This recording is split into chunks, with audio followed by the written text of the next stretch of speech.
Welcome to PRAJNA SPARKS Contemplation Interlude, where Yeshe and Zopa answer listener questions and discuss the previous full episode.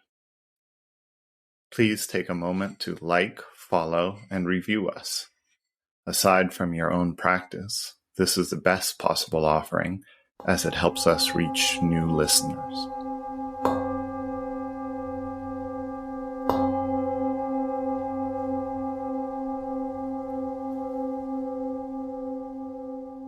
We will have a little discussion primarily about dukkha. I did want to start out by pulling from the sutra on turning the wheel of Dharma exactly what the Buddha says dukkha is, because this word, Sanskrit word dukkha, of course, is famously translated as suffering. And in many ways, that's exactly right. But it's a little narrow. It's not as broad as what the Buddha intends by that. And also there's this sense of, oh, that Buddha, what a pessimist, what a downer he is. There's so many lovely things in life. Why does he say everything is suffering? I'd like to just read in from the Sutra on Turning the Wheel of Dharma exactly what the Buddha says is dukkha. He says, rebirth is dukkha. Aging is dukkha. Illness is dukkha. Death is dukkha. Parting from what we hold dear is dukkha. Encountering what we dislike is dukkha. Not getting what we want is dukkha. In brief, the self-perpetuating skandhas are dukkha. Now, except for when you get to this phrase self-perpetuating skandhas, which might raise a question mark, the rest of that list is pretty easy to agree with, I think. But I'd love to hear your reaction and also any questions about the various layers of meaning in the term dukkha itself. Yeah, I think a lot of the list is united by concepts and ideas about things being other than they are. I don't know, I think about, I'm visiting my grandparents right now. So the line that really stood out to me was aging is dukkha. And, of course, people would like to, in older age, have steadier hands and remember things and hear better. But that's not the way it is. So I think it's this, there's the real, in the whole list, a comparison of what's actually happening and then this sort of ideal world. And I guess the other thing that stood out to me from the list is the balance between, say, gross, obvious physical things, death, illness, and then what Anipema so wonderfully sums up as not getting what I want and getting what I don't want. So those are my reactions. I can add to that, perhaps not entirely referring to the list, but I would add to the list all the workplace hassles. That is certainly dukkha, going through a hugely turmoil-ridden period myself. And believe me, it's definitely dukkha, 10 hours a day. One thing I'm learning through the process is that dukkha demands of us skillful means of responding to the situations. And that's where I guess my pondering is about that. Yes, we are in situations we may not like and we may not accept, and how we deal with them, how we are within them, how we respond to the situation, to the people who we perceive are the givers in some situations of what we perceive as dukkha. That's where I kind of stumble around and try to feel my way. I mean, it is somewhere where I would just welcome guidance. Yeah.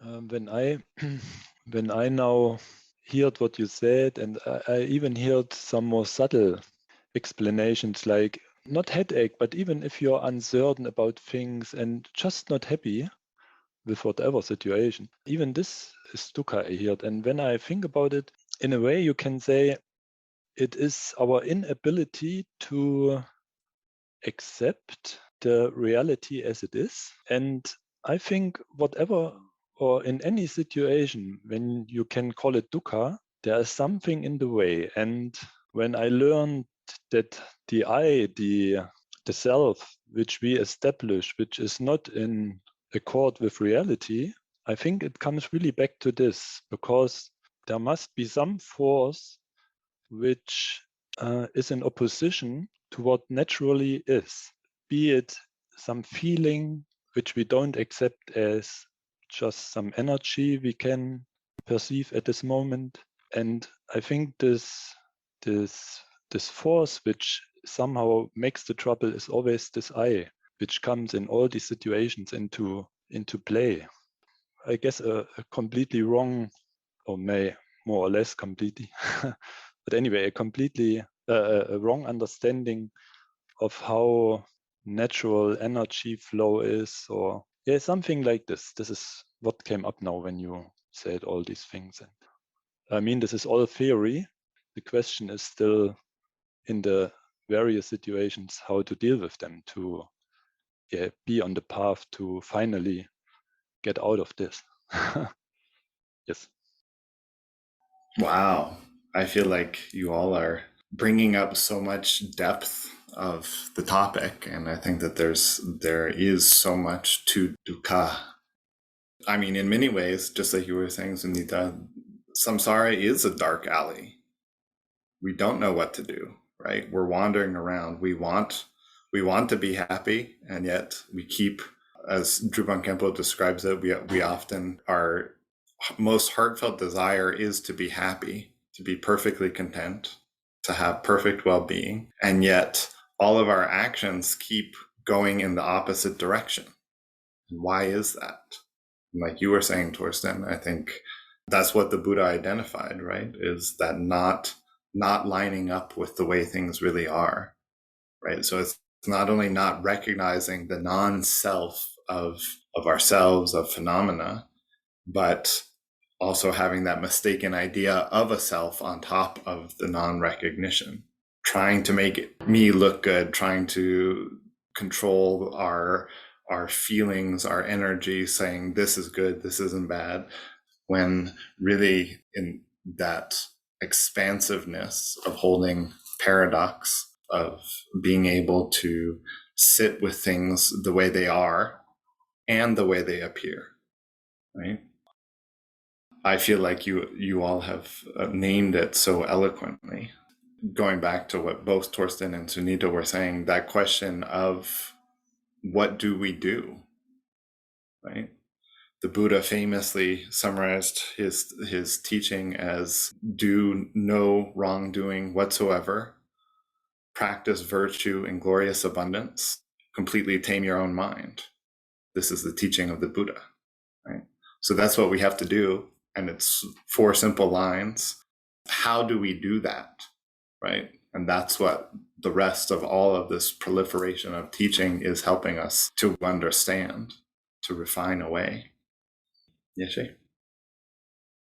I was really struck as everyone spoke with a couple of things. First of all, the elegance of the Buddha's terminology: rebirth, aging, illness, death, obvious suffering, encountering what we don't want, being parted from those we hold dear, encountering what we dislike, shifting suffering, things that seem pleasurable, but the sands are kind of shifting right under our feet as they feel pleasurable and moving to something unpleasurable, or vice versa.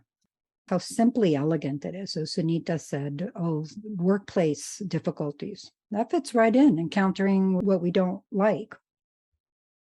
The elegance of the terms he uses that can really be plugged into whatever our experience is. That's the big thing that hit me, is how immediately the Buddha is connecting with our experience. And he starts out with the things that are very obvious to us, things that we can immediately identify as painful, one of the meanings of dukkha. And then things that we don't necessarily immediately identify as painful, but if we spend a little time thinking about it and say, yeah, I'm not so crazy about having lost my youth or being in the process of losing it. And then he speaks about these 5 self-perpetuating skandhas, something so subtle that we never even think about, that without the Buddha would not be on our radar screen.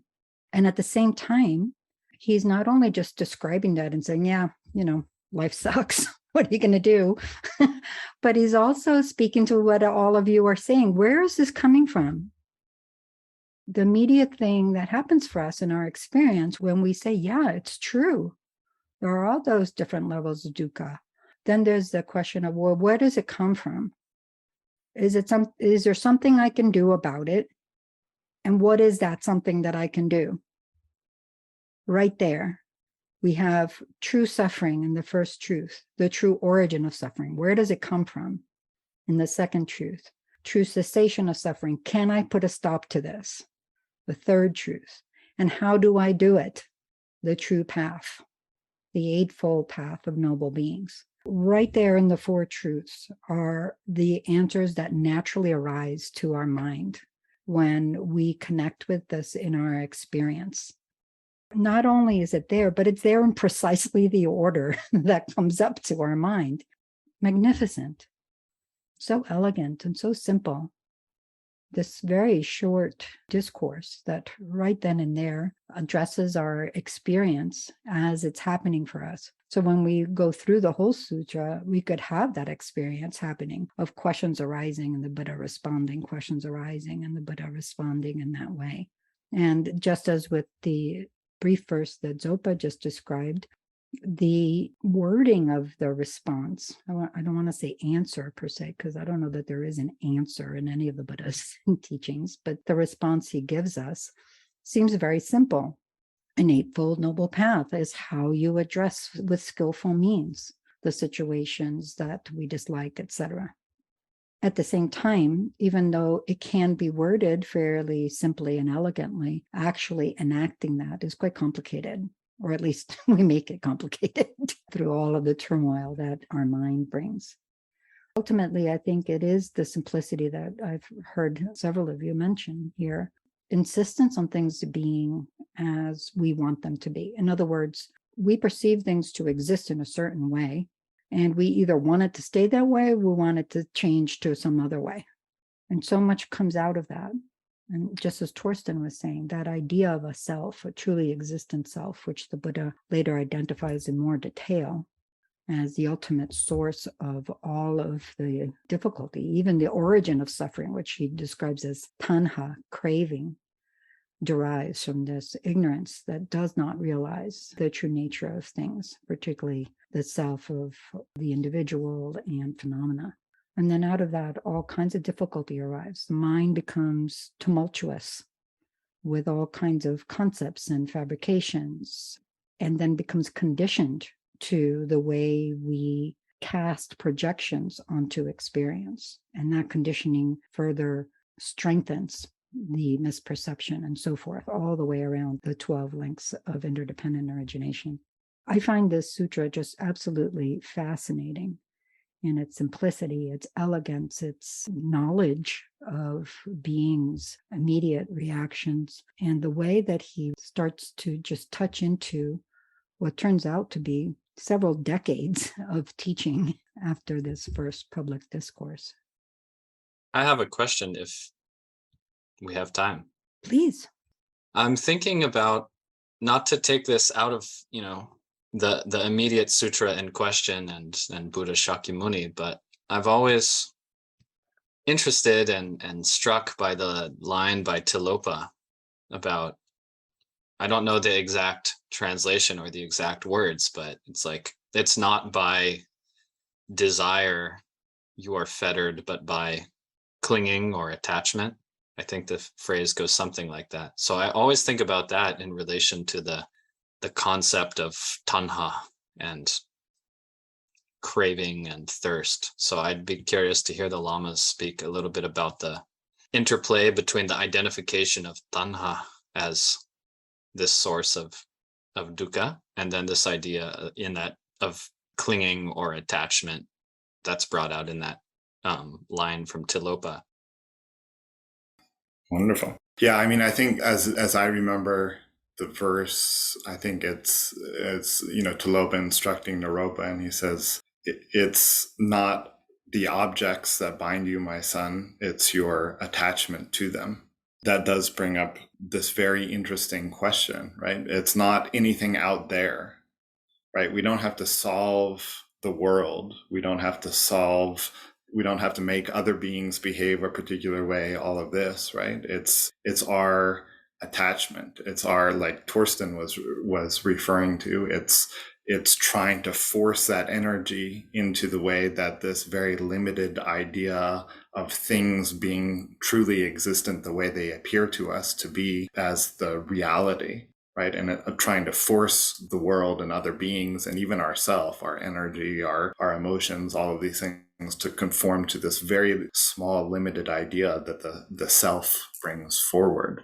In terms of craving, often when we hear craving, we think of it as, oh, I really want something, right? But craving also encompasses our aversion, right? I really don't like that. I'm craving to be separate from it, right? So craving isn't just like the desirous side, it's also the averse side. Right. And part of the beauty of the teachings and the way that they're structured and the path is that there's like this progression, right? So craving, when we look at some of the descriptions of how we take rebirth, right? When we're in the bardo after we've died, right? Part of it is craving. Craving is like the linchpin which drives us, which really nails home and makes us take up the next rebirth.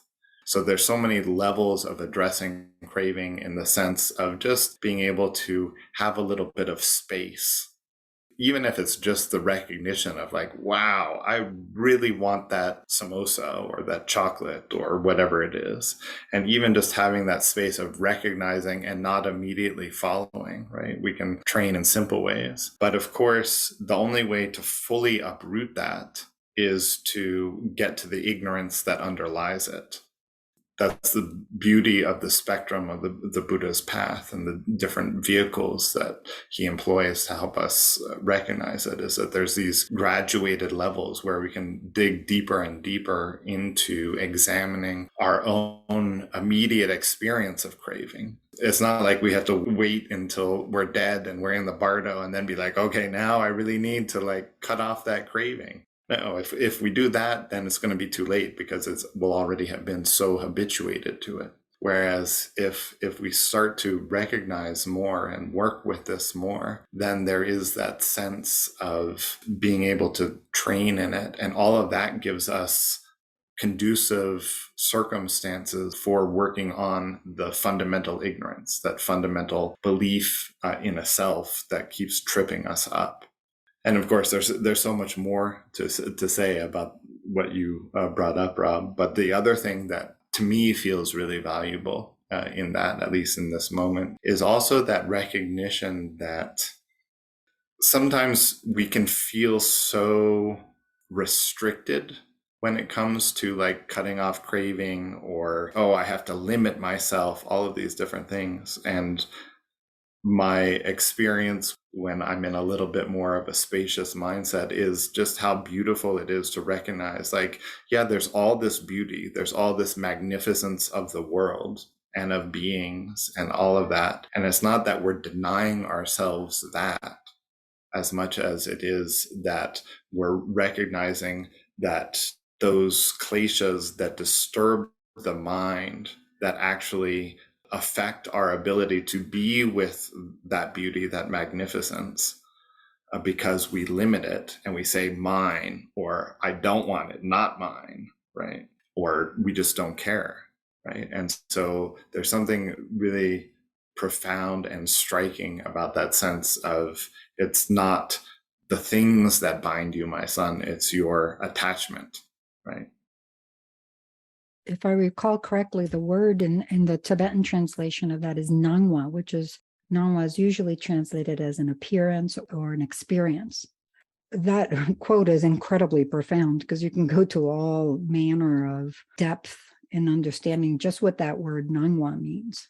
something that appears to us, this image on a screen or the screen itself or the computer, the room it's in, other individuals, objects, as Zopa was just saying, is one of those things. But so is desire.